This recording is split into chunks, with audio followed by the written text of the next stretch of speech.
Thaule kan lalpa Iswa Krista minin sibai ka buk vet ka cheu voina hian Iswa le peterate in piak na thu kal tangin sharing toite kalong ni dona atop thlengin minong thak sak dona nia lali Iswa khan petera hena zo na azota peter heng te ai hian nangin ke ni mangyen ti ina zota petera chuan lalpa ka ngai na chelom ti ina changa ti chuan lal Iswan ka beram te chomro atini chutiang bukin avoi hina po azo tlea petera pona ngai te ang bukin changa atop per avoi thum na po chutiang buk chuan azotin anin chang lia lalison ka beram te chomro atile ani kata hian lal Iswa hian ama ngai na tu mai nilovin ama mangai tu azong ani ti hi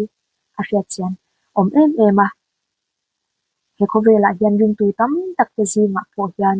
lal Iswa mangai tu nilo lal Iswa ngai na tu ve mai hi an tam em ani lal Iswa hi chu kan ngai na hlom tlang khopa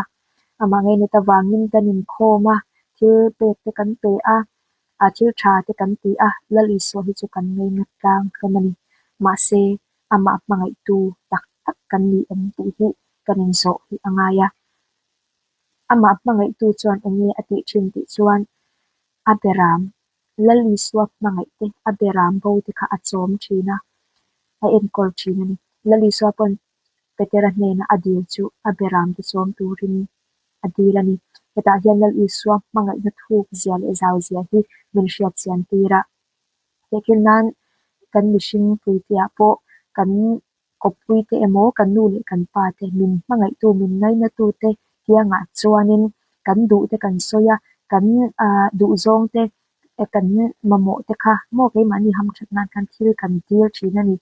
kan min mangai chuan min leiro kan te min du chuan min leiro te kan dir thina ni ma se lal Iswa hian petera hena khan nangin ke mi mangai chuan ka beram te chom ro ati ni min mangai chuan ka beram te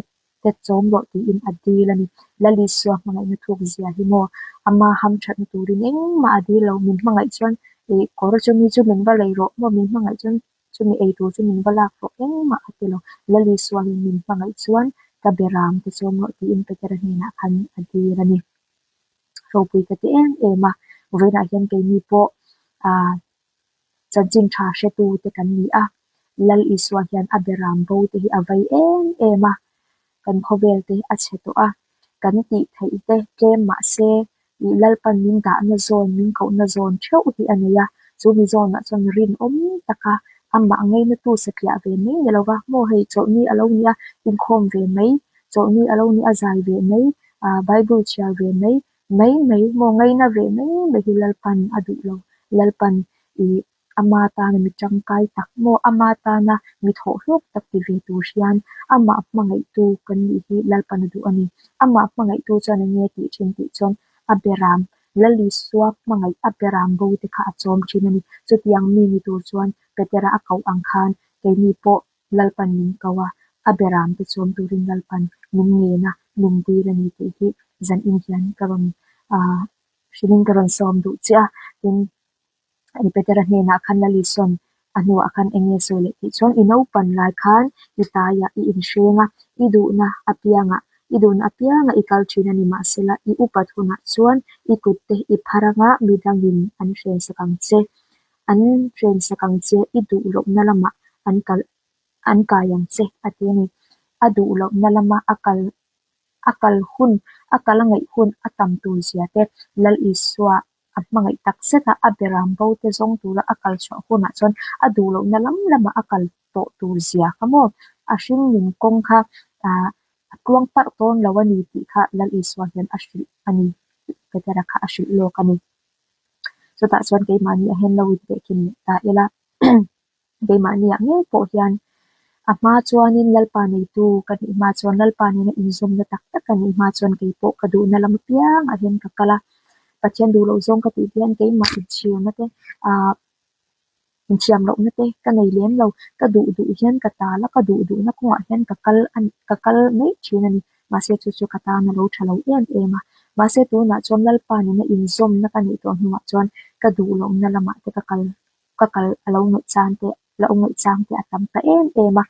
diktak te chuan ei tong trai reng te Bible chia reng te hi kan pai bik hlengin kan taksa te po achak lo chang te achau chang te om ve thina paushana te po in man te po kan pai bik lo ma se lalpan aberam bo te chom turin lalpan nin du awangin kan ti ve thei tok te ti in thahnem ngai takin kan lo ti ve zok thina lo ni lalpa lalpa hnung kan zu na konga hian kan du lo zonga kan kalhun tur te pai lo chung chunga kan kalhun te mo kan du lo dalam min tai hun hi ala om don lalpa du dan zong kan da lal hun ma ni du dan chiata mo lalpa du zong kan hun hi alo la om tam don ni chuti huna chuan a kan chuti huna chuan lo shi om deuh thin ma se mo atopa chuan kan tan alo that mai pa kha wana lo man mo tam tak lalpan min pek mai ton pa kha he khovela beram bo tam tak tana mo I lalpa hian shwai thin tu kan lo ni ve thei don ani chu a tha mani kan du lo nalama po local ma ila lo chau thin ma ila hallelujah amen atopa chuan kan tan thaber tu le midang te tan thaber tu alo ni zok ton ani hi kha zan ina hian boina hian iso le petera te in biak na kaltanga karon share the chini se lalpan athu kan se te mal songo se amen